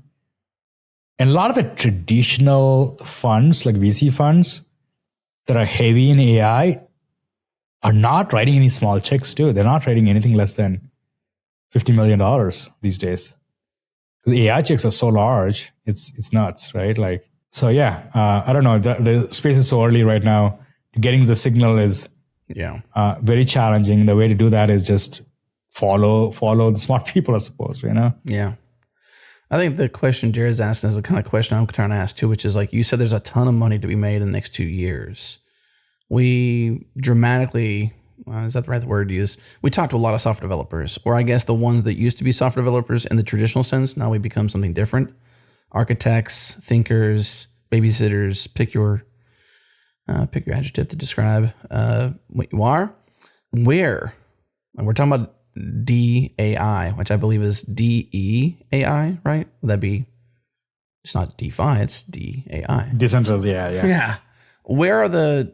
This is one of the areas where specifically, if we had to give marching orders to a hungry, changing audience that knows there's something changing, knows they have to change their position in the value chain, knows they have to either become more resilient, become more dependent, or change just fundamentally how they thought they would ever navigate their software developer career. What can they do to capitalize on this change, this massive money-making possibility, and also just, changing humanity in the positive way fundamentally in the next couple of years? Where can they apply their talents to capture some of these dollars and also innovate? If you are an engineer that has experience with distributed systems, go into AI. Have you seen how much Meta is paying to poach AI researchers? I've seen offers for up to $1 billion for an engineer, one engineer, for 4 years, and they're still rejected. But I've seen offers all the way from, I know, the space is so, I'm like, what am I doing? Not enough. That's not enough. So they're offering engineers $300 million, $500 million offers for 4 years. If you're an engineer that is good with AI, that's the ceiling, right? Now, you can make $1 million if you're good enough. I think if you're a decent researcher now in the space is about $1 million cost on average per year. So as an engineer, you have a lot more to offer. So I would like just drop everything. You need to do really deep into differential equations, and you need to brush up on your like math skills. But if you break it down, I mean, it's just multiplication. I bet you if you spend enough time, it won't be that hard to regain confidence.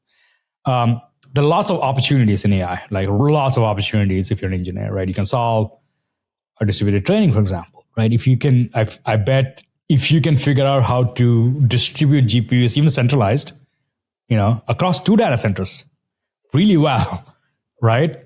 You have a winner. I mean, centralized companies, there's a good chance they may go distributed, because Anthropic CEO, co-founder, talked about distributed training in their newsletter. I wrote an op-ed recently by the way, I wrote an op-ed in CoinDesk last week. And I mentioned about all these stuff that you can actually go. It's a good starting point if you're looking into getting understanding. So there are frontier labs that are actually looking at distributed training as a solution, right?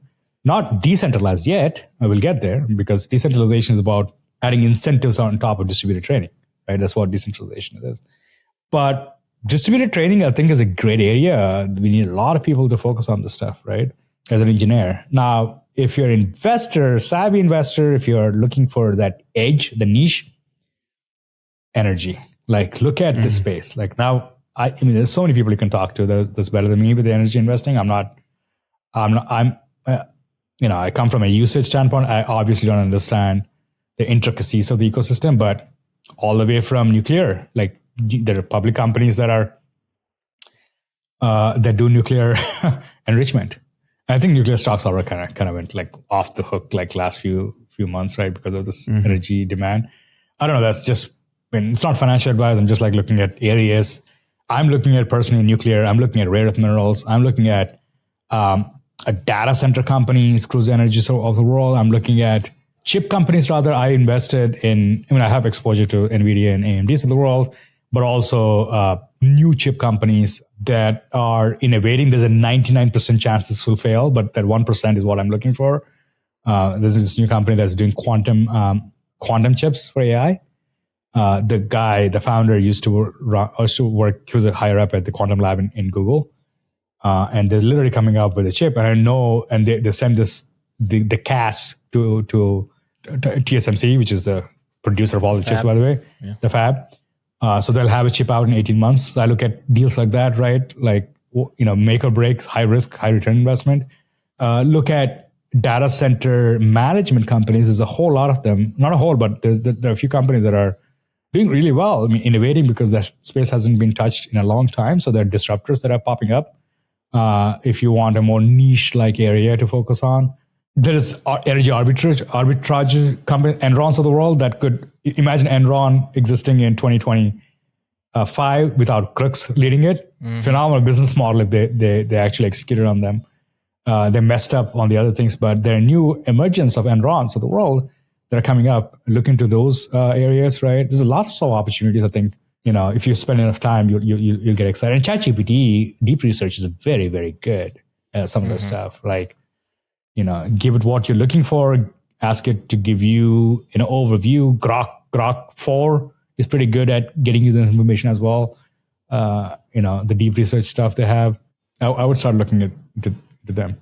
I bet if you put the Department of Energy report is publicly available into like ChatGPT and put like deep research and be like, what companies are involved in all different layers of this energy, and it'll give you tons to just start your journey and start looking at them. But highly recommend you looking into the space deeply. I'm going back a little bit to one thing that you told Jared, I guess me too by proxy, but you guys were really, I was listening in on that part where it was about the free internet, free energy stuff. And I'm thinking about like this idea of UBI becoming resurfaced as a true plausible need or some sort of like baseline because of the mass unemployment. I mean, you're talking about, we've got lots of developers out there that are fearful of they're losing their jobs or, they're building the thing that takes their job kind of thing. That's been the concern, I suppose, to some degree. But then the way you described it was like, okay, well, if you're in distributed engineering or you're doing Kubernetes, you've got lots of change that you can move up the value chain or around. So it seems like there's the job, traditional software developer job of I write code is a changing, I wouldn't say dying, but just changing. You're still involved in the code writing. You're just not literally writing it yourself. You're directing it through teamwork, through yourself, whatever. And this idea of UBI is this, I don't want to get political with it necessarily, but the plausibility of the way people are making their money or being incentivized. It sounds like that's a version of UBI where you get your internet and you get your energy for free because you provide a value service back to the DEI infrastructure that will be future built.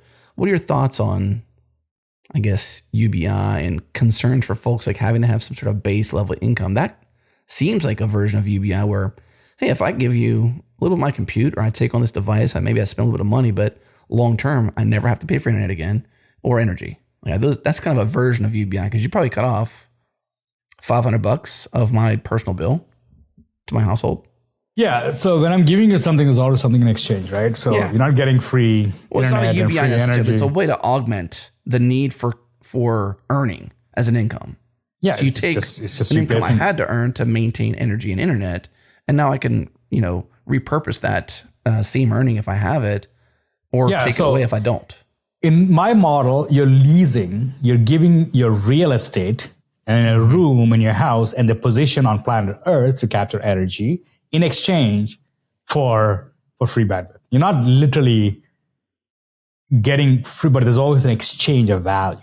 You know what I mean? That's fine. I mean, no one will put something in your home unless there's something to get out of it.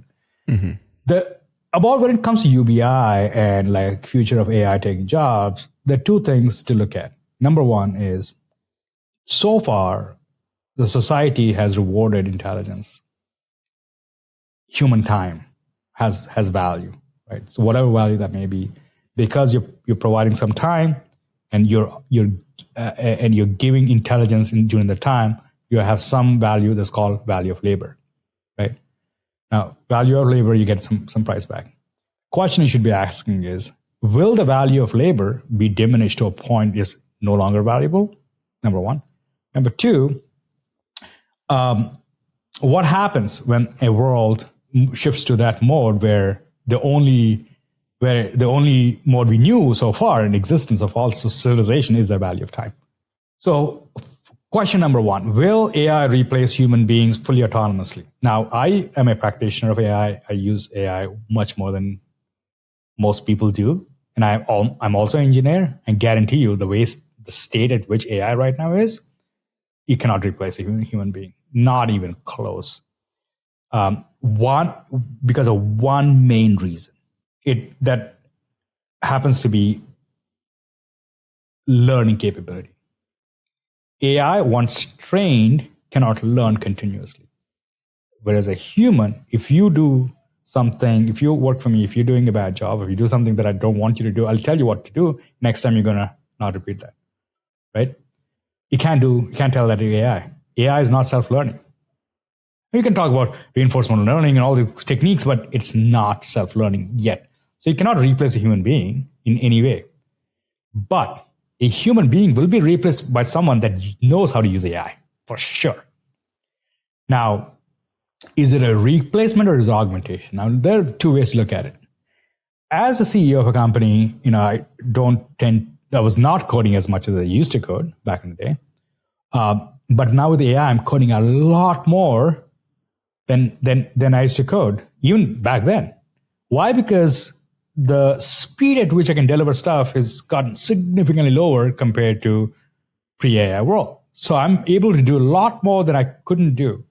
Now, as a CEO, do I want to do more things? Absolutely. There's no limit as to what kinds of things I want to do. Like I told you, I vibe coded a Siri replacement because Siri sucks. Now, would I do that without AI? Probably not, because I don't know how to do Swift. Like I don't know how to do Mac apps. I don't know any of this stuff. I mean, I could learn, but is it valuable for me to do that? Probably not. But I was able to replace this whole thing in, an afternoon because it was fun. I reconfigured my entire network on 4th of July because I wanted to protect against Chinese IP devices, or the IoT devices, right? Will I do that without AI? If I have the motivation, but probably not as quick as what I could do. So I could do a lot more as a human being that I would rather need a network engineer. Probably I need to hire to do this, or I need a developer I need to hire to do this, right? Yeah. Am I hiring more developers? I am. And we're equipping them with AI to do a lot more like I do. So our production capability is just going to be higher. We're not going to use less developers. We're just going to use more developers to do more things. That's a human nature. There's never a list of things that you're going to run out of doing. I mean, imagine if you have all the time in the world, if I ask you, what would you do? Always going to be things. Like, always going to be things. I want to build a spaceship if I have the time and the energy and the resources. Right? I want to build so many things, right? As a builder, I always want to build things. Only limitation right now is time. That time, imagine taking that away. So it's the Jevons paradox, we call it. I'm pretty sure you heard this term. No. A Jevons paradox is... Yeah, we have. we have? It's pretty popular, right? Like It's like 2 weeks ago.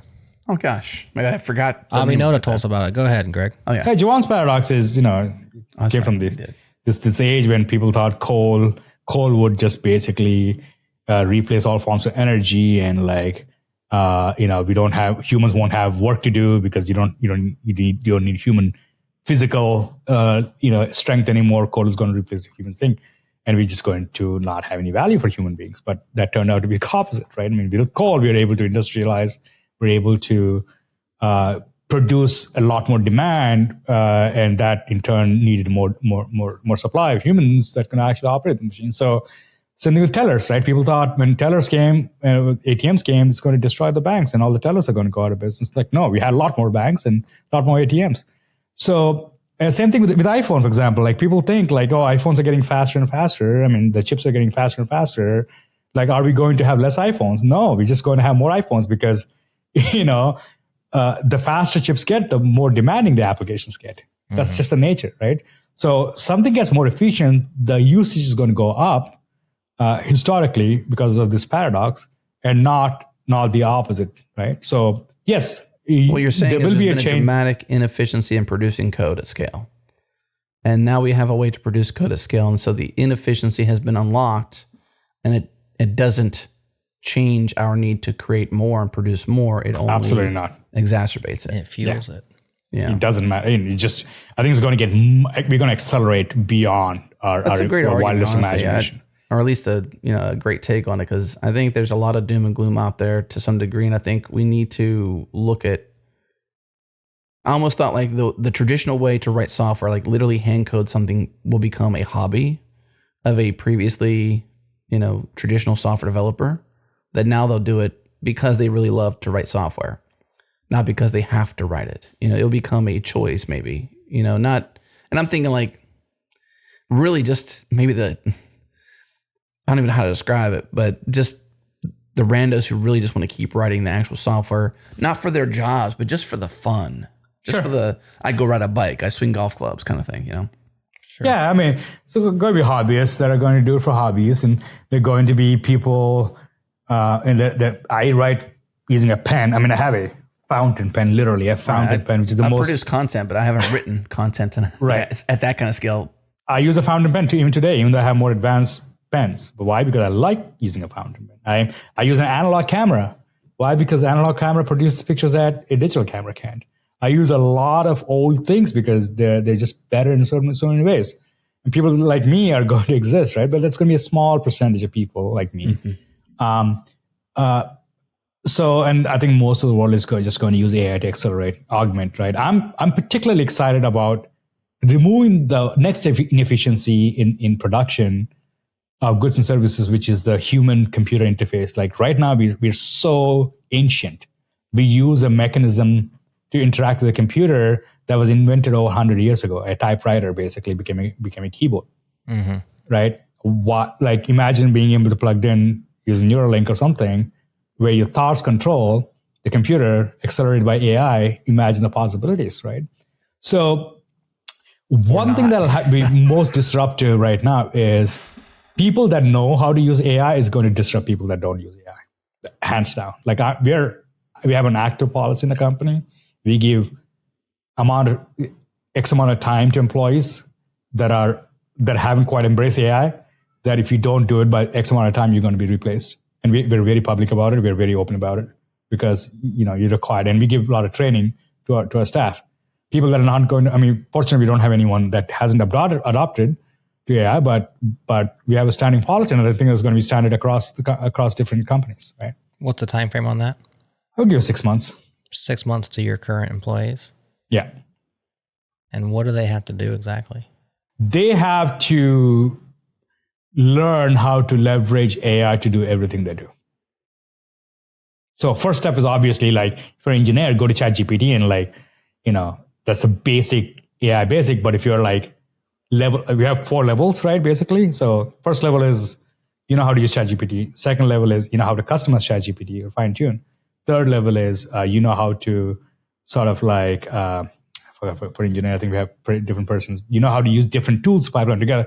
Fourth level is you have a pipeline that's so self-optimized, self-learning that you don't even do action. You just talk to it and it'll do it for you. Like most people are on level 1, how to use ChatGPT or Anthropic or Claude, go to the web interface. But there's so many things. I'm probably at somewhere between like 2 and 3 where if I use ChatGPT, you wouldn't even know I use ChatGPT. It'll sound like I speak and I write, right? And I can easily detect AI slop. You can tell someone used ChatGPT or not, right? Are you speaking right now, or? I'm speaking right now, but this is the real Greg. Sometimes I'll wear different glasses like this, which has AI in them. It has a HUD, a heads-up display. You can't see this, but you may be able to see this. Yeah, put them on. Let's see. Put your new mask on. Become Clark Kent. This is it's called Even Realities. Is it on right now? It's not on, but these are very early versions. The very early versions. You look like a crazy person at first. He's staring off into the ceiling. This is the early version of AI glasses. I'm experimenting with a bunch of these glasses, right? And there are a lot of companies working on different variations. And not everything is ready for prime time, I would think. But that's me augmenting myself. It has a teleprompter when I'm on stage or I'm giving phenomenal keynotes. It's teleprompting the hell out of it. Oh, you actually wore that on stage? Did you wear that at your conference you went to? People couldn't tell. They wouldn't even notice. They have no idea. They thought I was just a good speaker. This guy has great recall. He's got it all together. Wow. Were you just reading your teleprompter on your glasses? Wow. Secret's out. Secret's out now. I got the idea from, what's his name? The guy who created Oculus. Palmer Luckey. Right. Palmer Luckey uses these glasses when he gives keynotes, and that's where I got the idea from. And it looks like you're just talking extemporaneously, but you're just reading. Yeah, it also requires a certain level of Ron Burgundy. A certain level of make sure that script is right. You don't want to just read literally anything that's on there. It takes a while for you to get good at it too. I sometimes use it for I don't read. I will use it to get some numbers. I don't want to look at the screen to sound. There's some numbers that you don't really remember, right? And the order of things, the flow state. I still use. You can use that's why there's so many amazing things with AI now you can do. Incorporated that in your real life. I have my new home building in Texas. It's a large home and multiple stories, soundproofed. It has cameras where possible around the campus, about 2 acres, and inside and outside the house. It has sensors, infrared as well as ultrasound sensors for places where you can't have cameras, like bathrooms and bedrooms and whatnot. The goal is to detect any living form in the facility, be it within the walls or outside the walls, and particularly to detect any mishaps. Like my mother-in-law, she's moving in with us. She's got her own very private unit inside the house. If she falls down, for example, I want to know, or the AI should know. So all the information, everything is recorded and analyzed and fine-tuned locally using a massive GPU cluster. Nothing leaves the boundary of my home, the network of my home. Right? It's fully locked down network because a lot of the stuff is private. Right? Every conversation. So this conversation would be recorded, would be transcribed, and so that I come back and talk to you next time, I'll remember what I talked about. Simple things of that nature, right? You read my name off your glasses. Hello. Security, right? for security purposes, if someone is there on the campus that's not supposed to be there, there's going to be 3 drones that get dispatched, triangulate the subject or the target rather. And if they still don't comply, they'll be like the robot dogs that'll go in with This is now? This is your house now in Westlake? I'm building that. I'm actually working on it. I'm building that system. Is that the Westlake system. house or this is a different place? The drones are currently set up. I'm experimenting with a bunch of drones. The problem is a lot of these drones are like Chinese drones, and I just don't like the software coming from China. So I'm trying to keep it most American. And what model are you using locally? Right, DJI is the only. I mean, DJI is the best drone right now. Unfortunately, yeah, DJI drones are awesome. What are you using, Llama, or what are you using locally? DeepSeek. DeepSeek. Okay. R1, 405B. I mean, Chinese have way better. I mean, nothing goes to China right now. Obviously, it's local. Yeah. But DeepSeek is really good for agents. Llama is pretty good too. Llama 70B is pretty good for agents too.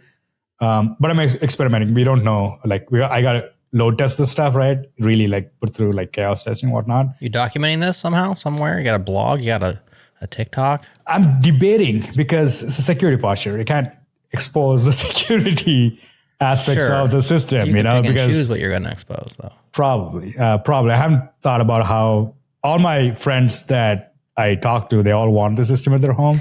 So I don't know. Is it product opportunity there? I don't know yet. Business. This is definitely a new business, right? I mean, imagine a house where you can talk to the house, like, that's local, running locally. It's responding to things. I mean, particularly about health, right? Like I want to see what I'm eating all the time, like what kind of food that I'm putting in my thing. I imagine you can see it going in your mouth. Analyze, I meant. I want to know like continuously what I'm putting in my body and what I could do better, like things of that nature, right? I was thinking about that recently in particular, like this whole idea of like what comes into my home from the grocery store. There's a way to communicate that to intelligence, to my home, my homework. So all the attempts of like taking pictures of what I'm eating, that's not gonna work because I'm never going to remember. I'm going to be like picking something. I'm talking to somebody. It has to be unobtrusive. It has to be unobtrusive. Totally. Right? It has to be like out of your way. That's the basic thing. If it's in your way, you're not going to do it. Doesn't matter how much effort. I mean, I don't know how much motive. You got to be highly motivated. So it's simple. You can use AI to automate your everyday life so much that with the current tech, you don't need much, right? And it's not going to be that expensive too. I mean, maybe. Sorry, I take it back. Like, okay, it may be expensive. Like GPUs will be expensive. Drones are the cheaper aspects of it. I mean, drones are costing you. That'll be cheap. The AI, the chips to run a real time AI that can respond with low latency to agents, that is expensive. The chips are expensive, energy expensive. Just lease them. So, that's why I think like I'm so pro like local AI of the future and leasing the unused compute back to the grid, like a AI grid with Akash, right? I'm very I'm very excited about this new future of like shared economy, like because everybody wants GPUs. If you want AI locally, right, in your homes. Say we have like passed through the whole like, limits for whatever your grid imposes on you.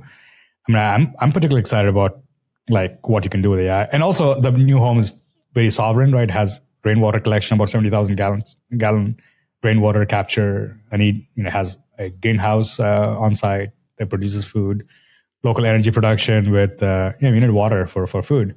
70,000 gallons, you said? Yeah. Two massive rain capture tanks underneath the pool that they're hidden. And it has gray water filtering. It has, we filter through the plants. It produces food locally. The more you learn about the grid, the less... This is your home in Westlake you're building? I know. The permitting is taking a little bit. I want to visit the site with you. I want to come and visit the site with you. Happy to show you. I mean, the permitting has been... They're like, what do you want to build? I'm like, wow. They were like blown away with my plans, and they're a little challenging with permitting, but we're getting through that stuff. Yeah. Nice. I even proposed a bunker, but the bunker is going to be challenging. Oh boy. We'll just make the house the bunker. Wow. Okay. No, it turns out you cannot put a real nuclear fallout bunker in Westlake. Unfortunately, it's kind of sad. I mean, you need a ranch for that stuff. It's terrible. Well, just buy yourself a ranch too. I was gonna say there's lots of land in Texas. It depends on where the land is. Like, so Westlake is livable, right? Yeah, you got to get outside of town. outside of the whole like Travis County and just get out. Nobody wants to live. Then you real cheap land. Then you can put in whatever you want, and nobody cares. You can put a range if you want. You know? The challenge is you have to get there from your house as things are exploding around you. You know. So we looked into it, maybe helicopter, helipad, options. You know. First principles thinking. You know what? What I gotta do here?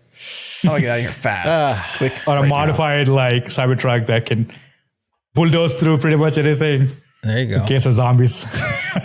Yeah, zombies are next. My gosh. Don't listen. Okay, we got AI. I never thought we would. I didn't think we'd ever have zombies, and I don't think we ever will. But wow, that's what the next zombie. I have a thesis for zombies. Oh my gosh, I bet you do. Let's save it for the next time we have you on, Greg. We got to leave something unplugged. Let's throw out the plus plus. Let's end this and throw a little zombies to the plus plus folks. All right, thanks, Greg. It's good stuff, man. Thanks a lot. Appreciate it.